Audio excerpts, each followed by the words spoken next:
Charleston, South Carolina is known for many things. Its charming cobblestone streets, its rich history, and delicious seafood.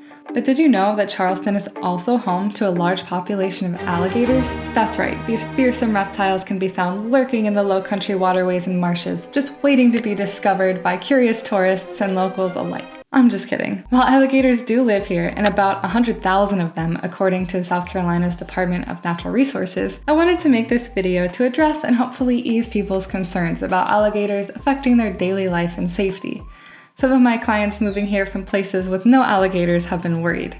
And I even had someone request that their neighborhood have no ponds because of alligators. So let's get into some facts and tips for living amongst these prehistoric creatures so you feel better prepared. First, you're probably wondering how often you'll actually see alligators. They usually stay pretty hidden, but if you spend any time outdoors, you'll see them hanging out by ponds and lakes. My friends and I recently saw this giant at Charlestown Landing in West Ashley, just chilling by the bank. But that's the biggest alligator I've seen here. Most ponds will be home to an alligator or two, but they're usually smaller.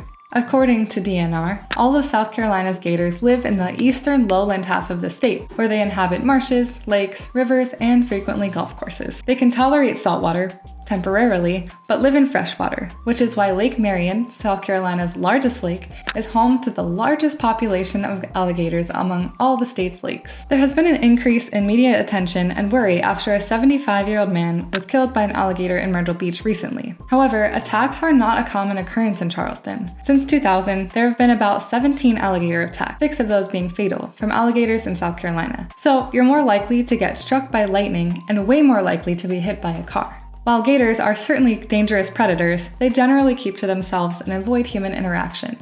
It's rare for alligators to attack humans unless they feel threatened or provoked. Alligators thrive in Charleston because they love the warm, humid climate and the abundant waterways that the area has to offer. Alligators are cold-blooded, which means they rely on the sun to regulate their body temperature. In Charleston, they can bask in the warm southern sun for most of the year, which is ideal for their survival. They love to bask on banks next to ponds and lakes. During the winter months, they do go into a dormant state called brumation, which is less than a full hibernation, so you won't see them as often in November through late February. While they brumate, they often hang out at the bottom of a lake or swamp and resurface once a day to breathe. They can still move around and are aware of their surroundings in this state, but their metabolism is much slower, so they are more lethargic, like me before my coffee. Next thing you should know is that alligators are most active during mating season, which is between April and June. This is likely the time where you'll see mainly male alligators crossing ponds and roads to find their female mate. Did you know they can have a home range of 1,000 acres during mating season? After mating season, when the female lays 30 to 50 eggs on land, she will become the most aggressive as she protects her nest. This lasts for about 65 days, bringing us to July. So April through July is when you should be most alert for alligators, as they are either in mating or parenting mode. Alligators eat things like fish, birds, snakes, turtles, and small mammals, so they aren't looking at you as a source of food. However, your dog may look like a snack to them, so that's why it's important to keep your animals away from ponds. Small children too, but hopefully you don't have your small children near ponds anyway so they don't drown. Most of the alligator deaths are actually from people trying to save their pet from an alligator attack. So it's best not to let your pet be near or swim in alligator-infested waters. It is illegal to feed alligators in South Carolina, as it teaches them to associate people with food. As DNR says, this can cause alligators to lose their natural fear of humans. In many cases, fed alligators will begin to approach at the sight of people and may become aggressive in seeking a handout. Also, don't dispose of fish scraps or crab bait in the water at boat ramps, docks, swimming, or camping areas, as you could be inadvertently feeding alligators. Recently, Big Al, the alligator that called Daniel Island home for years, was euthanized after it was fed by residents and became more aggressive. It's very sad because alligators can coexist peacefully with humans, as they inherently fear people and prefer to be left alone. But once humans start messing with them, the alligator's the one that will have to face the consequences.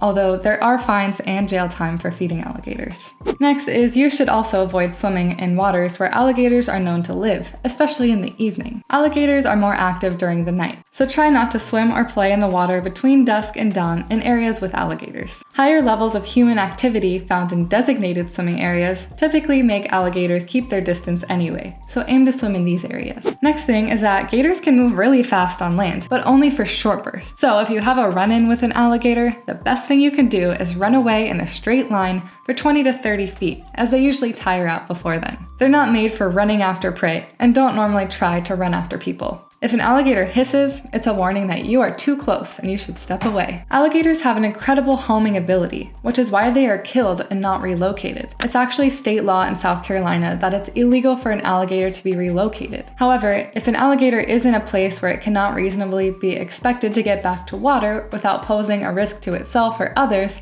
or is in a location that presents an immediate hazard, such as a road, school, parking lot, etc., you can contact DNR at 1-800-922-5431. American alligators can live to be more than 60 years old and can grow greater than 13 feet. The biggest alligator ever found in South Carolina was 13 feet 6 inches and weighed 1,025 pounds. However, most alligators that you see around town will be much smaller. Also, random fact, did you know that alligators can regrow their teeth? A lost tooth can be regenerated up to 50 times. Anyway, I hope you found these tips helpful. Despite their fearsome reputation, alligators are actually a crucial part of the local ecosystem. They help to control the population of other animals, and their presence is a sign of a healthy, thriving environment. Please respect the wildlife here and just use common sense and observe alligators from a distance. Nearly any body of water in the coastal plain of South Carolina may contain alligators, and their mere presence in their natural habitat does not require the animal's removal. If you're like me and like spotting some alligators in Charleston from a distance, you're in luck. One popular spot to see alligators up close is at the Magnolia Plantation and Garden, where visitors can take a tour of the swamp and see these creatures in their natural habitat. Here are some photos my husband and I have taken of these alligators at Magnolia Plantation Pond and Swamp. They can also be found by the Ashley River, Cooper River, and many creeks and marshes. In conclusion, if you're visiting Charleston and want to see some alligators, there are plenty of opportunities to do so. But don't worry, you don't need to be on high alert for alligator attacks. These creatures are generally docile and prefer to keep their distance from humans. Honestly, the gnats and mosquitoes are much more of a nuisance to residents. So sit back, relax, grab the bug spray, and enjoy the unique wildlife that makes Charleston such a special place to be.